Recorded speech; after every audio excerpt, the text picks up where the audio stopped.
It said everything happens for a reason, but maybe everything happens for a Reese's. Take noise-canceling headphones. Do they block hearing to heighten taste? That sound seems to show everything happens for a Reese's. This podcast is brought to you by Colgate Total. We take oral health as seriously as you take sports. That's why Colgate Total Active Prevention uses advanced technology to help prevent oral health problems like cavities and gingivitis before they start. It's clinically proven to provide 24-hour antibacterial protection with twice daily brushing after 4 weeks of use. So get a winning routine and prevent oral health problems before they start. Shop Colgate Total Active Prevention at a retailer near you.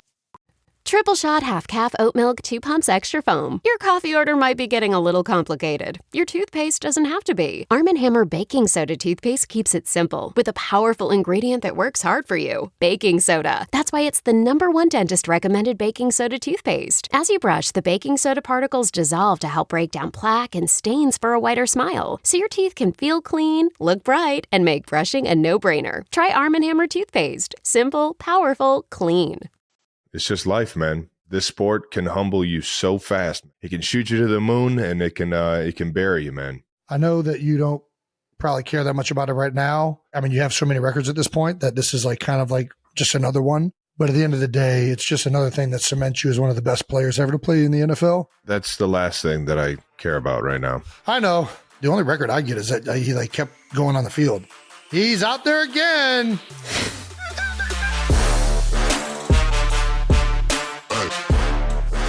Welcome back to New Heights, ladies and gentlemen, a Wondery show produced by Wave Sports and Entertainment and brought to you by Buffalo Wild Wings Go. Order wings for takeout or delivery today. We are your hosts. I'm Travis Kelsey, my big brother Jason Kelsey. Subscribe on YouTube, Wondery Plus, wherever you get your podcast. Follow the show on all social media at New Heights Show with 1S. Yeah, man, this is going to be a very gotta do it type episode. Obviously, after the big loss. This isn't the easiest thing to do. Get on here and talk to the world, and especially our 92%ers who tune in, week out, and give us your time, give us your attention, and cheer for us and root us on. And it was a weird weekend, but I appreciate you guys for all the support I've seen leading up to it and even afterwards. But Jason, before we get into everything, why don't you let the people know what we got coming up? We got a big episode, guys. We're going to recap Super Bowl 59 and talk about, what else we got down to while we were in New Orleans. As always, we're going to get to some of your no-dumb questions. But first, I guess we're just going to get right into it. I don't know if there's any new news. All the news is over. Yeah. So I guess we can just go. All right, cool. Well, Eagles 40, Chiefs 22. God damn. The three-peat. Did not happen, obviously. Did not happen in the Superdome.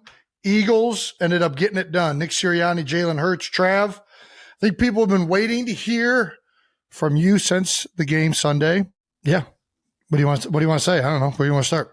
I mean, I already, congratulated the Eagles. It was hard going into the exit interviews today. Obviously, the last time I'll see probably a lot of those guys. As it'll be a bit of a turnover this year, knowing the contract situations and everything. And outside of the game, I just wanted to thank my teammates for everything they fucking do, man. We, the effort, the focus, the work that we put in, that wasn't the reason, honestly, going into the game, I felt as confident as I ever felt in going into a Super Bowl or a playoff game or a big game in my life. And, for a bunch of reasons that it just didn't happen, man. It just wasn't our day. Couldn't find a lick of momentum. I'm kicking myself for some of the tiny, tiny decisions I made on the field, trying to do something more than what I was asked to do during plays. I wasn't the best leader that I could be in motivating my guys and keeping my guys, calm, cool, collected. And I put a lot of that on myself as, the guy that's been in the building for 12 years and seen a lot of football and actually seeing a situation just like this in the Super Bowl, talking about the Tampa Bay Super Bowl. Mm-hmm. It's a tough pill to swallow, man. every time we felt like, we made a big play or we got something going, a penalty would happen or we'd be going backwards. And then on top of that, just not executing the play calls. It wasn't the play calls. It was a cumulative effort of everybody just not finding a way to get it done, man. And to happen on the biggest stage sucks, but to have it happen for the second time in my career on the biggest stage, man, it's a tough pill to swallow. It's a hard reality, man. And, I love my teammates. I love my coaches, Chiefs Kingdom. I'm sorry for how it ended, but it's, fuck, I have a beautiful life. I have a beautiful life, man. I have loved ones. I have the most amazing family in the world that supports me in everything that I do. And they were all there, cheering me on and hoping for the best on Sunday, man. I just have to tip my hat to the Eagles. They were firing on all cylinders coming out, and it just felt like we just never had control over what was going on in that game. I felt like every time you guys tried to get something going, it just didn't work out, right? And it was like you're close to getting a third down, get them off the field, and they either make a big play, there's a penalty, there's up until even halftime, even though the score was getting out of control, there's that big throw to D-Hop that doesn't get caught. And even then I'm like, all right, if the Chiefs go down here, they score before half, they get the ball coming out of half. Yeah, I just came away very much, and I know you guys are kicking yourselves for not playing your best game. I just, the Eagles played fantastic. Yeah. Everybody played their best across the board. I mean, it was a truly impressive game from Philadelphia defensively. All those guys, Vic Fangio, Jalen Hurts played very well. And that was the thing all week. Everybody's talking about, what Spag's going to do. Is he going to try and sell out to stop Saquon and, give the one-on-one matchups on the outside? And I don't know. It almost didn't matter. It felt like Jalen was just on it and he was executing regardless of what it was. But I know this sucks to talk about for you, Trav. I've been here, obviously. 2 years ago I was here. That was great. But, I think it was a really impressive performance by Philadelphia, to say the least. Yeah, it's going to sting.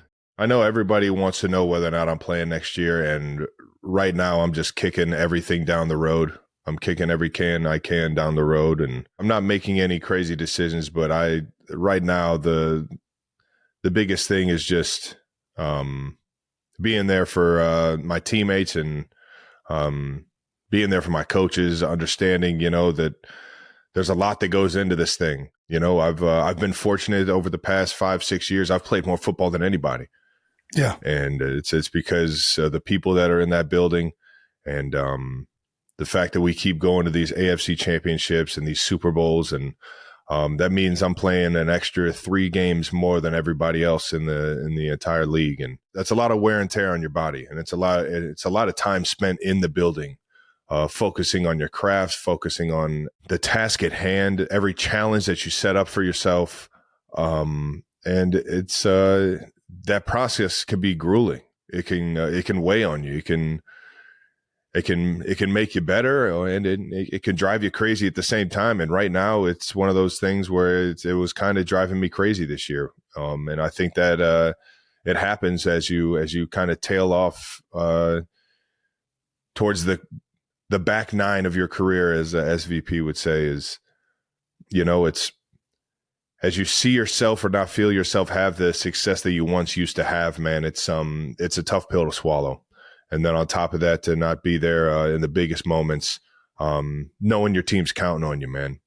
Those are all extremely hard things to, it's just a tough reality. And, yeah.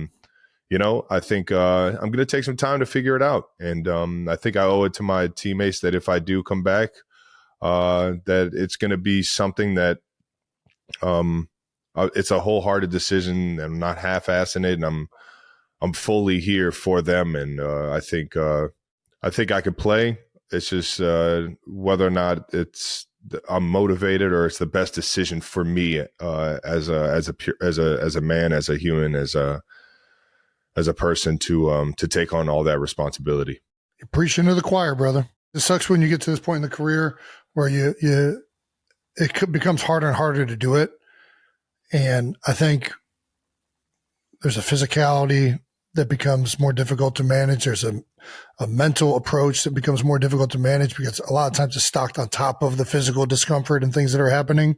Yeah. To do it right, you have to be committed. And you have to put the time in. You have to be, all in. And it's difficult to sign up for that because you know what it takes.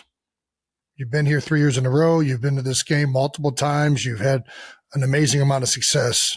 And it's frustrating when you're getting older in your career and you know that is becoming harder and harder to do and more grueling to go through. So take your time. Obviously, get away from everything for a while. The biggest thing is that, after the game, I still had over 50 something plus of my best friends and my family and my loved ones and everybody that has supported me throughout my life was there to at least make it not feel like the worst day of my life. Yes. An opportunity to get all those people together under one roof, be around them, hug them, smile with them, find a way to, get through something really, really tough. It definitely made it a little easier, but the reality is gonna suck here for quite a while. It's just life, man. It's life. This sport can humble you so fast, man. It can give you so much praise. It can shoot you to the moon, and it can bury you, man. It can absolutely bury you. And it's the occupation we chose, and not everything can go as planned sometimes, even though we've been able to find a way over the past, however long, but especially this year and this team, we were known for finding a way. And as much as I like to think we could have done things differently, man, it just didn't feel like at the end of it was meant to be. It is what it is. Yeah. I mean, listen, it's never been done before. It's never been done before for a reason. It's incredibly hard. It's hard to keep teams intact. It's hard to keep, you're having extended season. You guys have played 60 games damn near over the past 3 years or whatever. And I'm not trying to make excuses. There's just a reason why it's never been done. And I think that, I know you guys are frustrated right now. I know you're frustrated. I think the reality is what you guys have done is amazing still. Yeah. I know that you don't want to hear that right now. And I know that game is frustrating as a result, but that doesn't take away from the last 7 times you guys have been to the AFC Championship or whatever it is. And 5 it's remarkable, the journey and the run you guys have had. And you and Pat and Chris and certain guys have been at the epicenter of this for that entire time. And a lot of the guys on this team have been there for 3. This was their 3rd time in a row. I know it's frustrating to look at this one game, especially because it was such a dominating game for the Eagles. But I think that the reality is it's one of the incredible runs that's ever happened in this fucking game. And you guys have your legacies cemented on that, and nobody can take that away. I mean, people could try to talk shit, especially if they've never done anything in their lives. But that's the reality of it. There was one thing accomplished, which is Travis Kelce set a record for most catches in a career in the Super Bowl, which, Trav, that's a big record. It's not a very big record. Why do you say it's not a big record? I have a lot of Super Bowl appearances. So do a lot of people. What do they say? Records are meant to be broken. That they are. Well, you broke one. You broke the most catches in Super Bowl history, which I know that you don't probably care that much about it right now because of the way the game went. And I mean, you have so many records at this point that this is like kind of like just another one. But at the end of the day, it's just another thing that cements you as one of the best players ever to play in the NFL. I know you don't care about that, but I think at the end of the day, when it's all said and done, the records mean a little bit. Because once you're done, that's kind of all you have left is like the memories, the trophies, which obviously mean the most, and then the stuff that makes other people recognize greatness, which unfortunately there are a lot of stats, but that's kind of all we have outside of trophies and highlights. No, I mean, that's the last thing that I care about right now. I know, but you will. So, and it's dope. Just here to tell you, it's a fucking dope record. Thanks, brother. As are all your other records. Offensive line, the only record I get is that he like kept going on the field. He's out there again.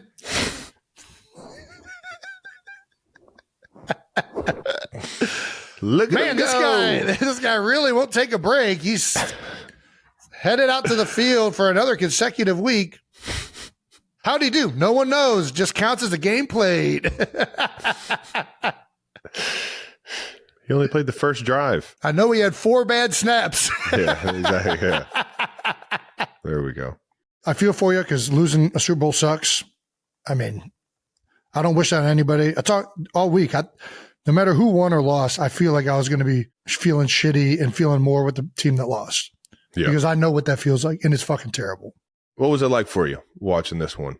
Terrible. Yeah. You mentioned you tweeted out something. And yeah, but I didn't even want to tweet it. I think I would rather do it here because you'd be able to talk more.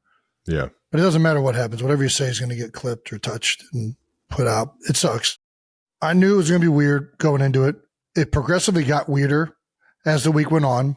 On one hand, you played your entire life with an organization and team. A lot of people in that building, coaches, friends, teammates that you've gone through adversity with, and it really makes you very, very close. And then on the other hand, you have your brother. And I've always supported you. I've always wanted you to win. Every step of the way. And I wanted you to win this game. I thought I made that clear. You made it clear to me. It was weird, man. It was hard to navigate because I'm trying to, obviously I'm trying to say that I have people on the Eagles that I love, and I also have you. And I tried to make it known that I was rooting for you, and it felt like I couldn't be right. It felt like no matter what I said, some people were going to skew it and say that I'm rooting for the Eagles, and some people were going to skew it and say that I was rooting for the Chiefs or Travis. Yeah. And it sucked. It's the world we live in, man. Everybody wants to just fucking call people out. I know I always had your support, and I joked around saying with your cheering for the Eagles, listen, you and Kylie are there in Philly and have created one of the most beautiful situations that I've ever seen. You guys are loved by the community out there. You guys are very much a part of the community out there. Outside of that organization, everything from the foundation stuff that Kylie does, both of you guys do, to the countless amount of hours and years you spent in that organization, giving it everything that you have. You don't have to explain anything to anybody. As long as the people right here, I know who Jason Kelce is, and I know my brother and what his intentions are, and nobody can ever fucking confuse that. And you can't let these jamokes online make you think that you're in the wrong for what you're saying. What you're saying is, I hear it. I hear it loud and clear, and I think the people in the Philadelphia organization understand exactly who you are and what you represent and how you were saying it as well. Yeah. And all that is true. Like, we are still very much attached to this organization, which is why there is part of me that obviously is very happy and proud that they have won this game. But that doesn't take, and that doesn't make you less of a brother. That doesn't make you less of a brother. That doesn't make you. That does not take precedence over rooting for you. Yeah. And that's why this game sucked. It was very, very hard to watch. As much as I love the Eagles, as much as I love the city of Philadelphia, there was not a fucking ounce of me that.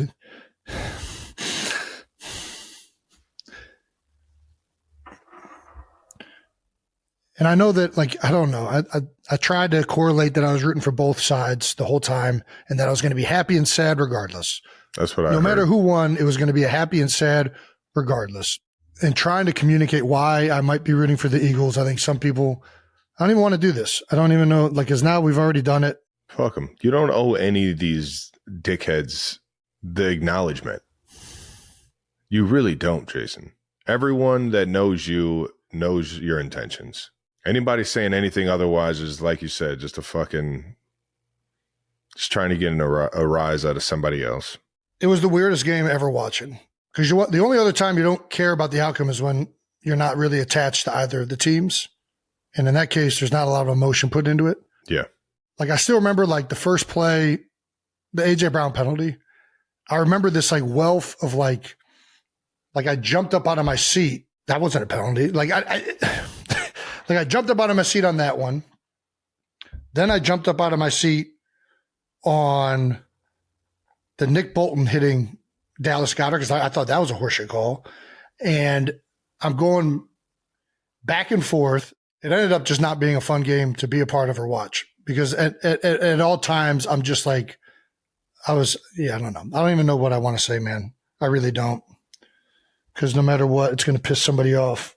And I probably shouldn't care if it pisses anybody off. That's probably the reality of it. That's the Jason Kelce we all know right there. You're giving these people way too much of your effort, too much of your time, too much of your attention. I didn't know what it was going to feel like going through the game. I thought I did. I thought I understood going into it that I would be happy in some way, sad in another way.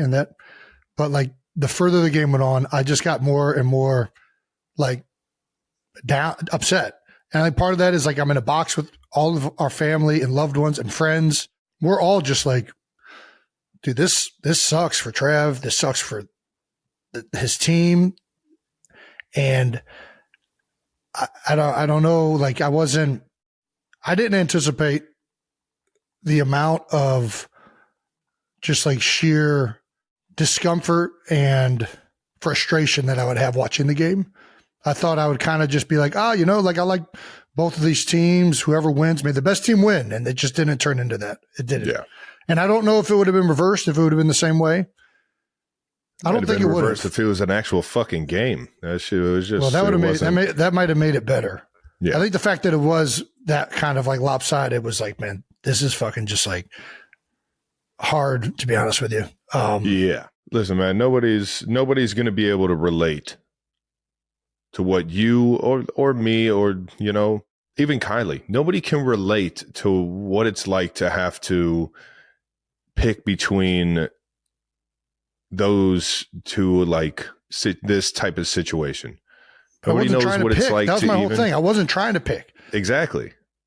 So, but you can still be happy for somebody and you can still be sad for somebody. It is what it is, and at the end of the day, it's fucking football, man. And I know I'm saying it like that because I just lost the fucking game, and I'm gonna act like it didn't mean the entire world.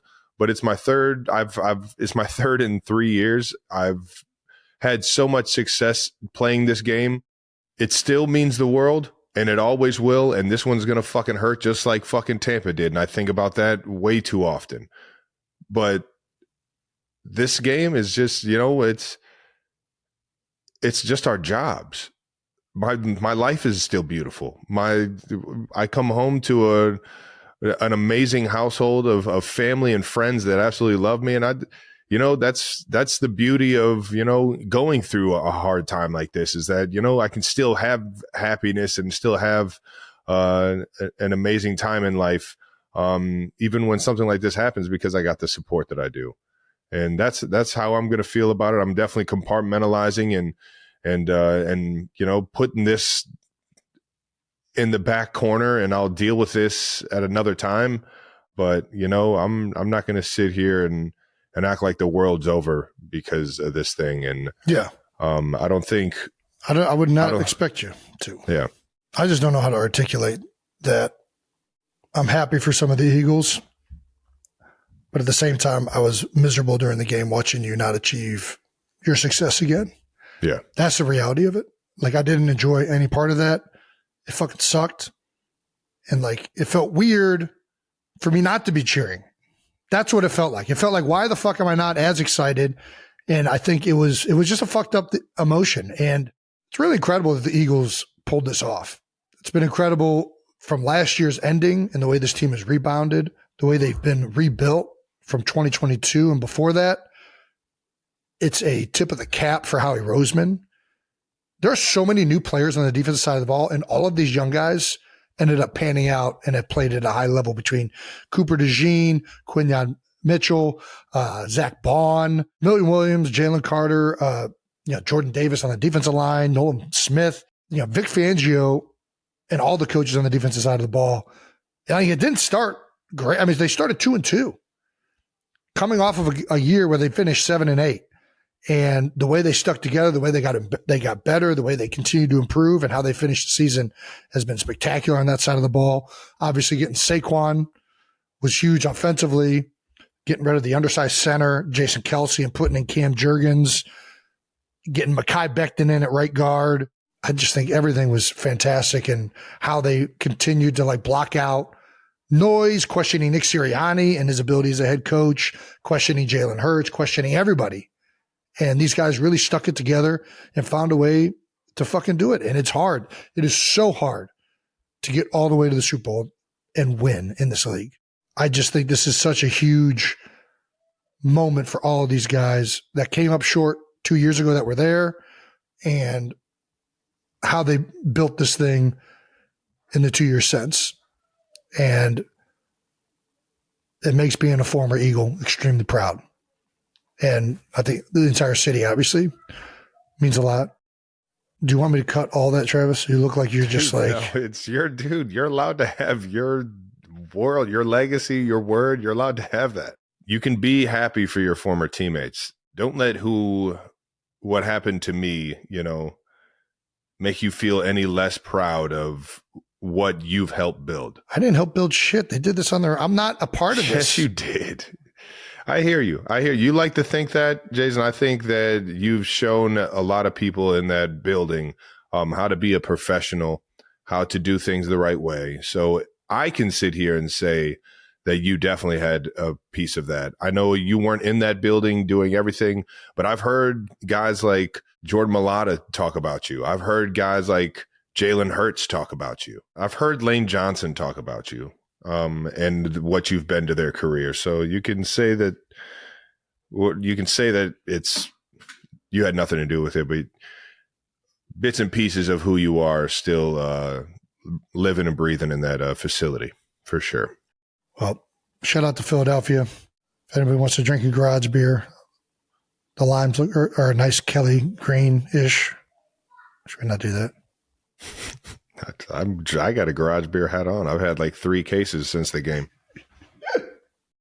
The Emmy Award-winning HBO original series Hard Knocks Training Camp brings viewers into the preseason with unparalleled access to the reigning Super Bowl champion Seattle Seahawks. Go behind the scenes with Sam Darnold, Jackson Smith and Jigba, and the legendary Dark Side defense as they prepare to make another run at the NFL title. See how the best in the world take the hype and pressure head on. Your football fix starts here with the personalities and challenges that define a championship team. Bonds will be built. Bloopers will be captured. Hard Knocks Training Camp with the Seattle Seahawks premieres Tuesday, August 4th at 9 p.m. on HBO Max.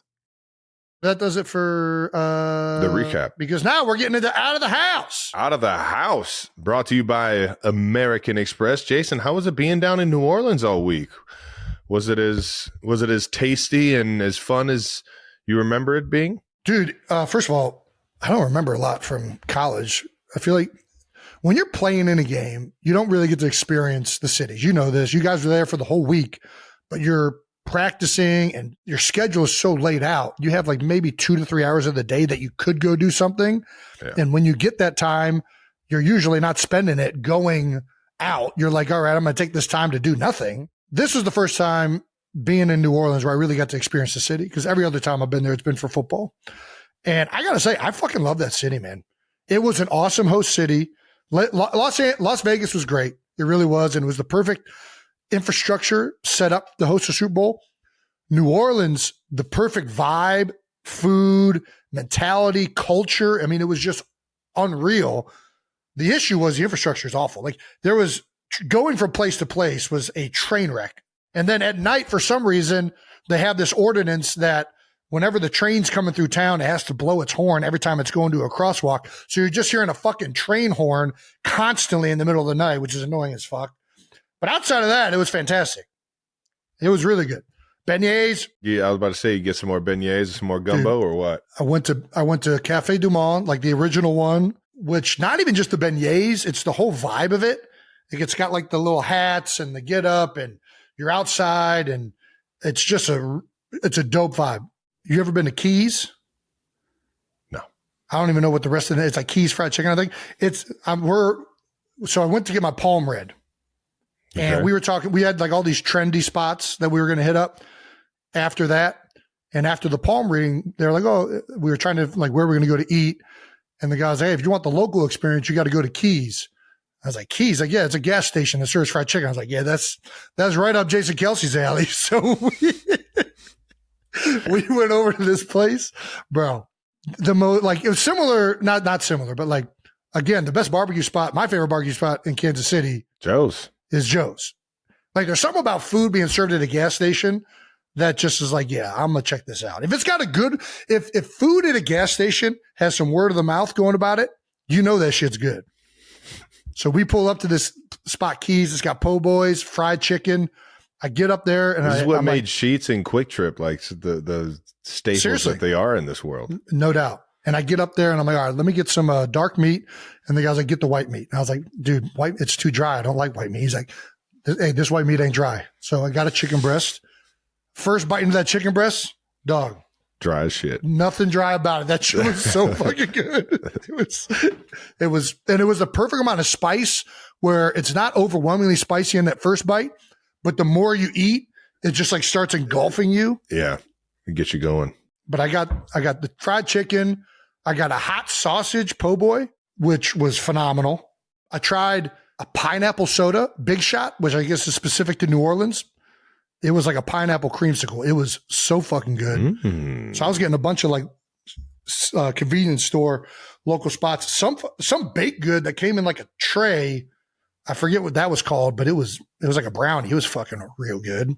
I know. Kylie and I went out to a fancy dinner one night called. Ooh, you fancy son of a bitch! It was what Peyton recommended. It was Clancy's. Oh, nice. Yeah, it was really good. One of the items that they're really recommended for is the fried oysters. I see. That's the thing. I'm out on loogies. But the fried things. Yeah, it's different experience. Maybe throw some cheese on there. I don't know if you know this, but there was an oyster recall while we were down there. So we didn't eat any of the oysters. All of Barstool got sick. They were all getting the neurovirus from the oysters. It's unfortunate. So we didn't have any of the oysters, and we didn't have any of the oysters at Clancy's, but they had plenty of. I had turtle soup. That was Cajun style turtle soup. It's fucked up, man. You're eating turtles. Hey, man. Now that I know what they taste like, I'm gonna keep eating them. It was damn good. That turtle soup was great. What do you eat in them? What do you mean? Is there like, do you eat the leg? What do you eat? It was so chopped up. What's in those shells that? I think you eat the yeah, I have no idea. I'm not going to lie. I have no idea what you're eating, but it was great. The turtle soup was fantastic. I had a smoked double cut pork chop. They just flip that thing open and you just eat it out of the shell? It's like the shell is a bowl? No, you don't even know it's a turtle. You just see the meat in like the soup kind of cut up. It's like little spoonfuls. Yeah, I'm out. Very good. Highly recommend. The house salad was great. The double cut pork chop was phenomenal. Did you go to any Super Bowl parties or no? I went to a New Heights party. I went to a Stapleton concert. And then outside of that, I just lost all my money at the casino. Casino was right next door. And because I won so much money last year at Las Vegas, got to get universe. I thought, hey, we'll just keep this rolling. This will be great. Yep, didn't work this time. Yeah, so that's how it was back work. to why I normally don't go to the casino, because they're just handing them money. This fucking guy Tang flipped 21. I'm like, God damn, Tang. No, how many should I just bend over and pull my pants down? Is that where we're at right now?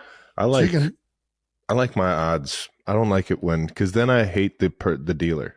Oh, no, I don't ever take it on the dealer. Although I did get mad at Tang. I did get mad at Tang because he let somebody hit on a 14 when he was showing a 5. And I was like, Tang, that's a piece of shit move, dog. You can't let that. You got to ask, like, are you sure? You got to, like, be, you know what I mean? Like, I know I always tip dealers. Dealers are the best. But you can't be letting somebody just, like, hit on a 14. But what if, like, what if you feel you got to ask, like, are you sure? Like, and point to the 5 that you're showing. You know what I mean? That's dealer etiquette. What if the guy was just feeling it? I think that, in all honesty, the person that hit was a little drunk, and he was continually having to correct her, and I think he just got tired of doing it. But I saw that happen, and I was like, the moment that happened, I was like, this whole fucking, I'm losing all of my goddamn money right now. I get so impatient having to quote unquote play by the book. I don't do anything by the book. Yeah. So it's like for me to have to. You don't do anything you do some things by the book. I don't do anything by the book. I'm like splitting tens. I'm splitting the fuck out of tens every single time. I'm doing everything, dude. I'm doing it all. If there's any chance that I could make more money than what I just put down, yeah, I'm doing it. God, that's any chance to double split, like all of it. I'm doing the side bets every fucking turn. Oh my God! If I'm feeling a lot of low cards coming out at a certain time, I'll fucking hit on 16. I don't give a shit. Yeah. Yeah. You do not want to play. Nobody wants to play blackjack with me. We tried roulette. You know, you've turned Kylie into a big roulette player. I hate roulette. I've turned her into it? Yeah. You taught her how to play. I know. She knew how to play when I sat down with her. No, she did not know how to play. Yes, she did. You taught her. You said you got to play this way. No, I didn't. Sit down on the European table and play the outsides. No. Yeah. Kylie learned this when she was taking French. When she learned French, she learned how to play roulette. And then I'm sitting there playing craps, and this fucking dude is sitting down playing the don't pass line, killing it. Just killing it. Don't pass? It's that vibe. That's like, disgusting, dude. I want to kill this guy so bad. I hope your energy right now is ruining my time. Do you mind putting it on the pass line? Dude, craps. But then I kind of like it because I'm like, I'm just going to play just to try and win, and he's killing me. And then it's like, goddamn. I might just go live in a casino for a month. That might have been, to be honest, that was a bigger bloodbath than the game was. Like, I know you're frustrated with the Eagles-Chiefs game. The craps table with Jason Kelce versus this guy, it was even more embarrassing. It was like, I don't know if it can get any more embarrassing than that. Fuck! Coolest person you ran into all week. Coolest? The coolest. I saw you go past one guy at the game. You did? Who? The Sandman. Yes, you did see that. I did see that. I felt I was kind of in a rush, like hurrying past him, and I almost missed him. And he's like, "Jason, it's Adam." I'm like, yeah, I know you fucking are Adam Sandler. Are you kidding me? But thank you for stopping me. Nah, that was dope. It was awesome seeing the Sandman. Saw Rob McElhenney. He was in the suite next to us. Saw Bradley Cooper from a few suites down. We did a nice wave. We didn't go over there, but BC. It's my guy right there, man. Oh, who else did I see? I saw Scotty Hartnell. Scotty Hartnell was out there. Aaron and Carissa. I saw Stapleton. Chris. Saw Bert Kreischer. Saw Bussin. Saw PMT. I just said the coolest person, not everybody. Oh, sorry. Yeah, my bad. The coolest person I saw was Michael Cherry Koch.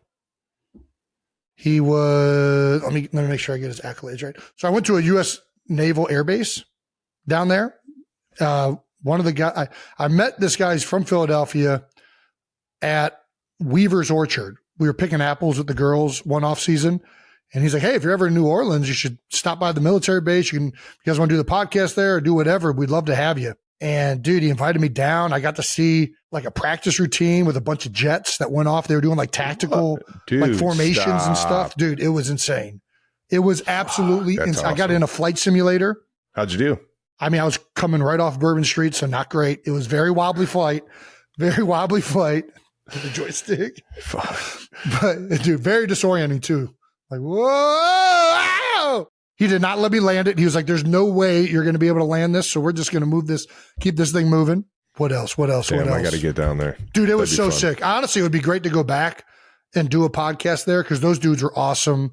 It's just a great vibe. I also just love being around military guys because they're always just like, I don't know, they're gems, dude. What else? Ate a bunch of king cake.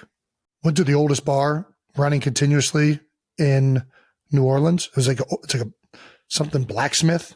It's been open for like 300 years. Lafitte's Blacksmith Bar, right? Freaking dope. Super cool spot. So we got the best. We did a lot. I think you've officially perfected getting out of the house, Jason. I'm just as a brother of you and knowing who you've been your entire life. I'm proud. I'm happy to see this. Thank you. Thank you very much. I'm happy to see you turn into this and enjoy what the world has to offer. And shout out to New Orleans, man. I don't have the fondest of memories there, but the Kelceys have awful luck in New Orleans. There is Sugar Bowl. I lost a playoff game here in 2018 after the Super Bowl, 2019, and then obviously last week. This week, yeah. And then, but I will say this: I have always enjoyed the random times that I was in New Orleans, and I have so many friends and teammates that I just fucking love that are from the state of Louisiana, but specifically around the New Orleans area. And I got nothing but love for them. I'm not going to lie. I love the culture. No, it's the best. It's the best.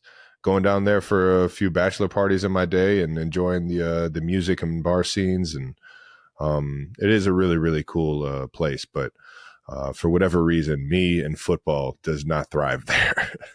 Again, shout out to New Orleans. And that does it for Out of the House, brought to you by Amex. American Express. Get your Amex. One thing that Travis and I didn't get to do while the game was happening, because we were both there and watching it, is we didn't get to see the best commercials. I mean, that's the one thing that everybody is so synonymous with the Super Bowl. It's, what are the best ads of the year?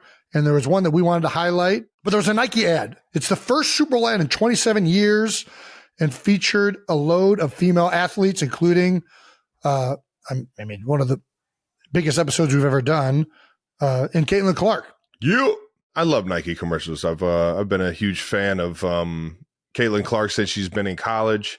Obviously through the Olympics. Sha'Carri Richardson. Yep. You can't win, so win. Yeah. Speaking of all the things they say women can't do. Yeah.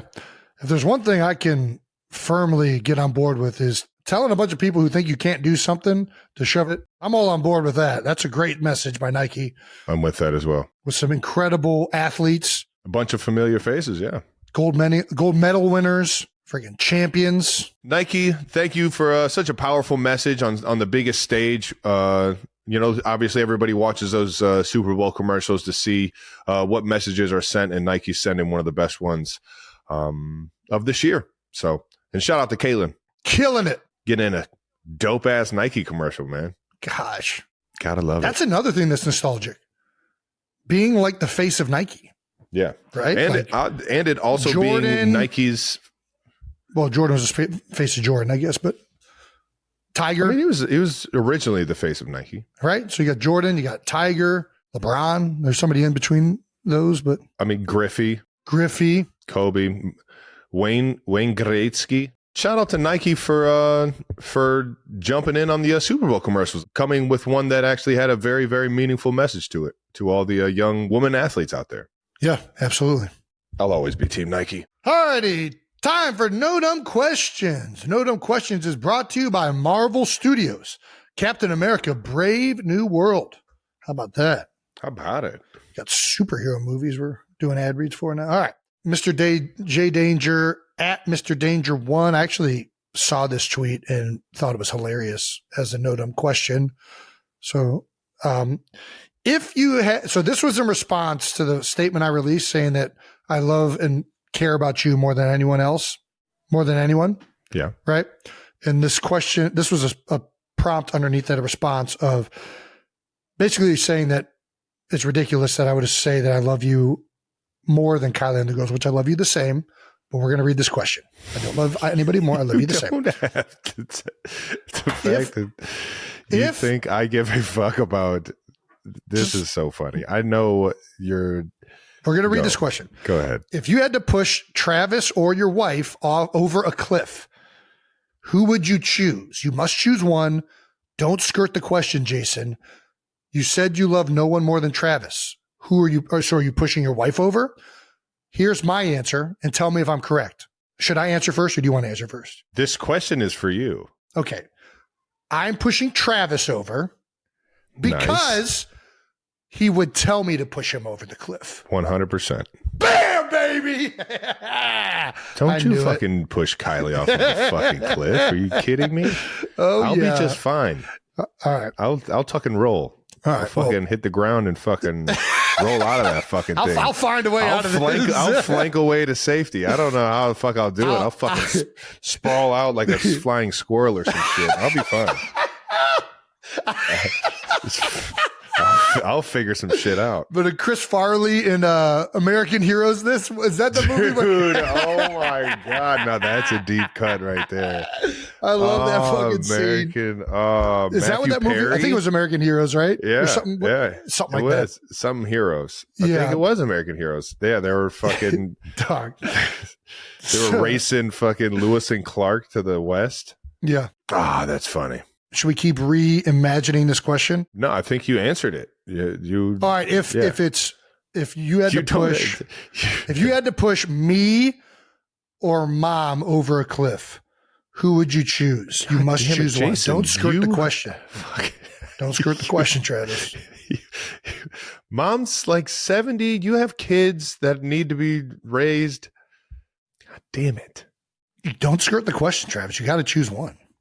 I'm going to choose mom because you would want me to push mom.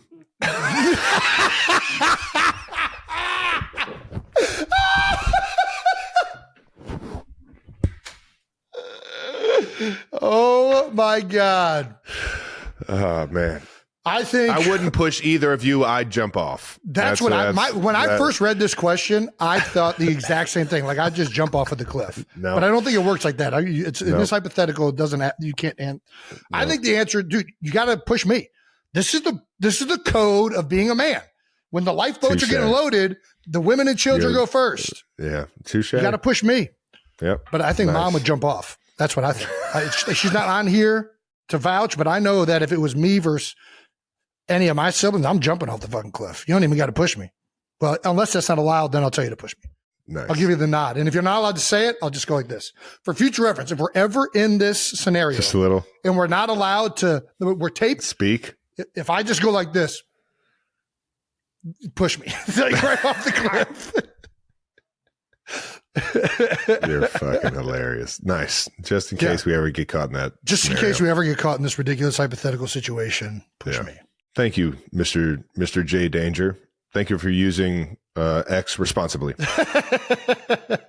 Next one, no dumb questions. # do you put the cereal first or the milk first? Do I put the cereal first or the milk first? And this is why we have this fucking segment in here as no dumb questions. This is about as stupid of a question as I've ever heard. Everyone knows the cereal goes in first. Be careful, Trev. Be careful what you say. Everyone knows the cereal goes in first. I don't know you have to lather up all the cereal. Travis, I'm on the same page with you. You don't just pour it in one part of the bowl either. You pour it over the top and you get everything covered in milk. I'm 100% with you. There's no logical reason to pour the cereal second, but for some reason, Kylie pours the cereal second. What? And it's never made sense to me. I don't know why. I mean, in no other situation where a solid goes into a liquid, would you ever put the solid in second? Like it's just asking for a disaster to happen. Yeah, it doesn't make any sense. Like you don't fill a glass up to the brim and then start loading ice cubes in that motherfucker. You're going to get water all over the place. What are we doing here? Yeah. But Kylie does do it that way. That doesn't make any sense. And I usually don't say anything because it's none of my business, even though I think it's ridiculous. It's not the argument to start. And also it doesn't make it taste better. Like if you just like dry cereal, what are you putting in milk anywhere with it? Like there's a reason you put the milk in second because it kind of gets the cereal to the perfect consistency of moistness. Dude, thank you. Yeah. Nice. So Kai, you're wrong on this one. I'll go to, and I'm pretty sure if we put a poll out, you'd be in the bottom 8% of the 92%. Well, there's only one way to find out. 92%ers. Hey! We will have a poll, so let us know if us or Kylie are in the right. Next no dumb question. What do we got? Okay, from at Notorious RBG. Okay, but speaking of loyalty issues, what about this? It's 10 years from now. You both retired, and our beloved Browns inexplicably have made it to the Super Bowl versus the Chiefs and Eagles. Ooh. 10 years from now? Who are we rooting for? That's a good question. Initially, I would say that I wouldn't even think about cheering for the Browns. Yeah. But I do still have that childhood Cleveland sports fandom in me. Yeah, for sure. And to see, how the situation over there in Cleveland has been since I've been in the league. Yeah, it's been rough. What do you mean since you've been in the league? Since they've come back? I mean, the Tim Couch era wasn't horrible. Yeah, they made it to the playoffs. Wasn't the best. I just feel like the organization wasn't looked at the way they're looked at right now. Sure. And right now it's pretty rough. Yep. And I think Cleveland deserves to get, a year in, year out, respectable and great product out there on the field. Now, don't get me wrong, Flacco leading them to the playoffs and giving them some fun to cheer for last year as the Cinderella story. I mean, that was I enjoyed, talking to my friends about that one. One, because it's easy to cheer for a guy like Flacco. What I'm trying to say is there will be the kid in me that cheers for the Browns. But if there's anybody still left from the run that we've had here in Kansas City, I would probably say I'd hope for the best for them. Yeah, I'm going to go Eagles. I've already learned my lesson. I'm not touching the Browns like for a second. Yeah, like, they already think I don't want root for them for some reason. If it's anybody other than the Chiefs and Eagles, I'm going Browns. Yeah, I mean that's what it comes out. They're the next team, but we've both spent a lot of time and energy personally with both of these franchises. I don't think at this point Browns versus Chiefs maybe, but Browns versus Eagles. No, I'm going Eagles. Yeah, I'm going. I could say the same. Browns versus Chiefs. I'm going Chiefs. Browns versus Eagles. I'll go Browns. They're probably fourth behind whatever team you're coaching for. Shout out to Andy for dropping that knowledge on us. Coach Trav has a future. Coach Trav. Yeah. Would you go by Coach Trav or Coach Kelsey? Coach Kelsey just sounds way better. I like Coach Trav. I don't know what it is. Does it? All right, fair enough. Coach Kelsey. I think just Kels, not even Kelsey. God damn That'd it. be you. Don't do this again. You'd be Coach Kelsey. And you'd be like, don't call me Coach Kelsey, you motherfuckers. Well, that does it for No Dumb Questions, brought to you by Marvel Studios, Captain America, Brave New World. That wraps up another episode of New Heights. Not the most fun one to start off, but yeah, thanks to your No Dumb Questions, we found a way to close it out. Make sure you're subscribed on YouTube to the New Heights channel and follow New Heights on the Wondery app or wherever you get your podcasts. You can listen to new episodes of New Heights early and ad-free right now by joining Wondery Plus in the Wondery app or on Apple Podcasts. Once again, New Heights is a Wonder show produced by Wave Sports and Entertainment and brought to you by Buffalo Wild Wings Go. Order wings for takeout or delivery today. Follow the show on all social media at New Heights Show with 1S for clips throughout the week. And thanks to our production and crew. How about it, man? Another year under the belt, or another season under the belt, I should say. I appreciate you guys always working through the scheduling and making it easy on me and Jason, knowing that the football world's so crazy. So thank you guys over at Wave and Wondery. And thank you to the 92%ers for tuning in. Chiefs Kingdom, once again, I'm sorry for this year and how it ended, but I've loved every minute of playing for you guys all season, and appreciate you guys always showing up. And to those Eagles fans that are 92%ers as well, congratulations, man. You guys had a hell of a team this year. And there goes some fun merch for you guys to buy if you guys want it. Peace.